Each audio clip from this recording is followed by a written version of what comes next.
అసలు భుజాలెందుకు జారుతాయి అంటే, మనకి నార్మల్‌గా మనం కస్టమైజ్ చేయించుకున్నదైతే వాళ్ళు కస్టమైజ్ చేసేటప్పుడు ఏం జేస్తారంటే, ఫస్ట్ నెక్ సైడ్ ఏదైతే ఉంటుందో పార్ట్, అది ఇంకొకటొచ్చేసి మనకి షోల్డర్ అంటే అవతల చంక పక్క ఉంటుంది గదా! అవతల షోల్డర్ పార్ట్ ఆ సైడ్. ఇవి 2 గూడా గమనించుకోవాలి. నెక్ జారుతుందంటే నేను ఇంతకు ముందు వీడియోస్‌లో కూడా ఒక టిప్ అయితే చెప్పున్నాననమాట.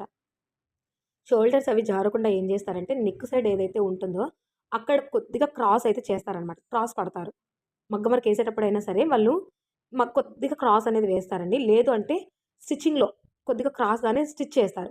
అప్పుడు మనకేం జరుగుతుందంటే, కొద్దిగా ప్లెయిన్ పార్ట్ అనేది మనకి కనిపిస్తూ ఉంటుందనమాట. అంటే ప్లెయిన్ పార్ట్ ఎక్కడ కనిపిస్తూ ఉంటుంది? నెక్స్ సైడ్ ఏదైతే ఉంటుందో, అక్కడ కొద్దిగా ప్లెయిన్ పార్ట్ అయితే కనిపిస్తూ ఉంటుంది.